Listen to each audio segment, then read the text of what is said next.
Non de la Toussaint et de Noël pour plus de laïcité, pour ou contre? En vrai, enfin, pourquoi pas, je t'avoue, moi je m'adapterais, mais franchement j'ai pas trop d'avis là-dessus. Si on le change, ça me dérange pas. Je pense que j'appellerais tout le temps ça Noël, parce que j'ai été habitué à appeler ça Noël, et voilà, on a tout en rapport avec Noël, mais je peux comprendre d'un point de vue laïcité que ouais, on va y changer, mais moi je t'avoue, Ça fait ni chaud ni froid, quoi. ni chaud ni froid, je l'appellerais quand même Noël, je pense. Il y a énormément de gens qui bénéficient de l'héritage et qui sont aujourd'hui à la tête d'empires financiers dont ils ont hérité. Donc Alors, il y a pas de... pour connaître les stats, c'est un bon 70% des milliardaires dans le monde se sont faits tout seuls, donc sont partis de zéro sans capital. On parle pas des milliardaires dans le monde, là on parle de la France. D'accord, bah si on prend la France, je les connais pas du coup, vous connaissez? C'est très majoritaire, j'ai pas le chiffre exact. Comme qui par exemple? Comme sortez 3-4 milliardaires par exemple. Bah, tu prends la famille Mullier, tu prends la famille Arnaud, tu prends toutes ces familles-là en fait, tu prends Bolloré, tu as énormément. Moi je connais pas du tout leur histoire, donc du coup toutes ces familles-là c'est héritage. Toutes ces familles-là, ça part de l'héritage. Même si c'est parti quelque part, on est d'accord que c'est une personne qui a pris le risque déjà au début d'investir. Non mais la question de la prise de risque en fait, c'est bien gentil. J'ai mon entreprise, pardon, je prends beaucoup plus de risques que la majorité des gens, donc je gagne beaucoup plus que les gens en général. Vous voyez ce que je veux dire? Parce que j'ai pris les risques que la plupart ne prennent pas. Et c'est le cas pour tous les entrepreneurs. C'est prendre un risque, et donc être récompensé pour le risque qu'on a pris. Mais en fait, cette logique de dire je prends un risque en investissant de l'argent, en réalité, ça fonctionne pas. Pourquoi ça fonctionne pas? Les gens qui travaillent aussi prennent aussi des risques en venant travailler, tu vois. Comme quel risque? On met en danger notre santé, on met en danger, on se rend, les travailleurs qui se mettent sous un patron, ils deviennent dépendants de ce patron, c'est aussi un risque parce que du coup ils sont pas indépendants. Tu vois ce que je veux dire? Donc en fait, le risque que tu prends, mais le patron est obligé de les payer, il y a un contrat. Le patron est obligé de les payer. Le patron est obligé de les payer, il y a un contrat. En fait, c'est un choix que tu fais. Je suis entrepreneur, j'ai fait le choix de ne pas avoir de patron, donc de dépendre. Tu assumes ton choix. Exactement, mais après il faut peser le pour et le contre, c'est-à-dire que moi par exemple, factuellement, je prends plus de risques que les gens, étant donné que je réinvestis des fois tout mon capital, étant donné que j'ai pas signé de contrat pour avoir un salaire, tout ce qu'ont les employés, donc c'est pas les mêmes risques. Tenez-vous bien, 103 agences, 434 opérateurs, 317 organismes consultatifs, 854 au total. Eh bien, combien ça coûte? Entre 80 et 107 milliards d'euros par an. Pourquoi? Pour faire tourner finalement un mini-État dans l'État, peuplé de plus de 400 000 agents. De quoi administrer un petit pays. Mais prenons par exemple le Conseil économique, social et environnemental. Plus de 40 millions d'euros par an pour une maison de retraite dorée pour des personnalités politiques en pré-retraite qui font des rapports que personne ne lit.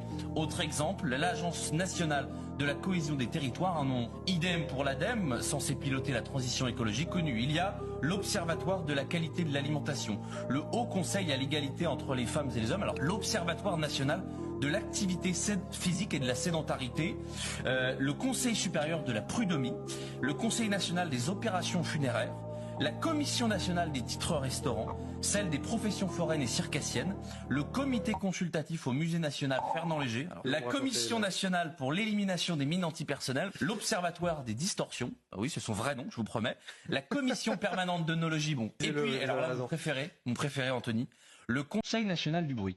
Ah. Voilà, un organisme payé pour réfléchir. Parler. Et voilà, deuxième nuit dans ma voiture. J'avoue que là ça caille bien. Je suis pas couverte au niveau du cou, mais mes couvertures sont prêtes, mes oreillers sont prêts. Au moins ça fera taire quelques mauvaises langues. Parce que jouer avec cette situation-là, ça fait pas partie de moi. Je souhaite ça à personne. À un moment donné, il faut que les Français, en fait, se battent. J'ai envie de dire qu'il faut arrêter de se chercher des excuses parce que si nous-mêmes, on n'ose pas se faire respecter, alors on sera éternellement des serpillères. Mais en tant que Français qui aime son pays, pour ceux d'entre nous qui ne croient pas en Dieu, et en tant que catholique pour ceux qui croient en Dieu, mais notre devoir est de nous lever et de nous battre. On ne peut pas tous admirer les grandes heures de la chevalerie française, les grandes guerres, toutes les étapes glorieuses de l'histoire de France, et nous avoir peur d'une garde à vue ou d'une amende. Moi, il y a des messages aussi qui m'ont bouleversé et qui me parlent beaucoup. Je vais vous donner quelques exemples. Steven, qui travaille chez un concessionnaire dans le sud de la France, m'a dit « On vend quasiment plus de voitures, ce qu'on propose aux gens n'est pas adapté, trop cher, souvent des voitures électriques, les gens n'en veulent pas, les gens ne peuvent pas se les payer. » Il me dit « Moi je sais que je vais faire mon travail. » Premier constat. Deuxième constat, c'est Seb qui travaille à Douvrin dans un site industriel de Stellantis. Il m'explique que, eh bien, il fabriquait des moteurs thermiques et c'est terminé, ça va se terminer début 2026 et que globalement, il devrait peut-être être reclassé, mais c'est vraiment pas sûr. Et il me dit, moi, ces choix politiques, eh bien, ont gâché ma vie. Et troisième exemple, c'est Pierre qui travaillait chez Imperial Wheels, une fabrique de jantes dans l'Indre, qui m'a dit ben moi de toute façon voilà, aujourd'hui j'ai perdu mon emploi, on me parle d'un PSE, plan de sauvegarde des emplois, sauf qu'on est des centaines des anciens d'Imperial Wheels et on n'a pas de travail.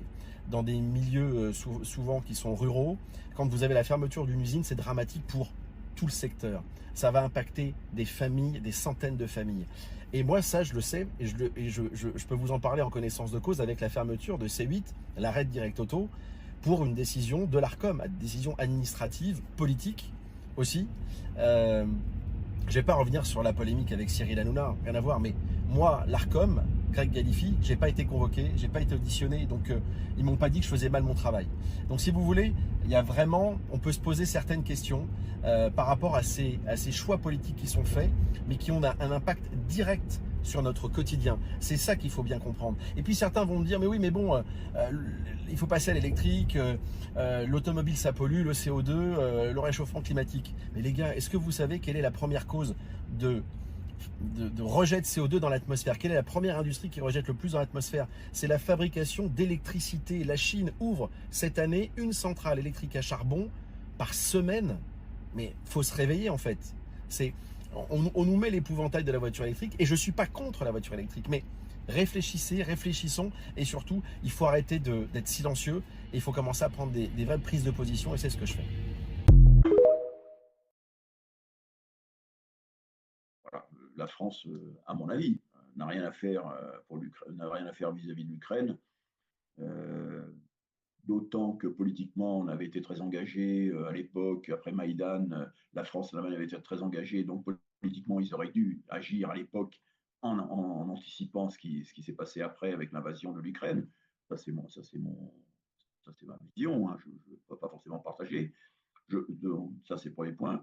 Le deuxième point, je crains que l'Ukraine et la Russie, cette menace qu'on fait planer sur les esprits français en disant la Russie demain risque de, etc., ça permet de cacher, de dissimuler les autres difficultés que nous avons eues.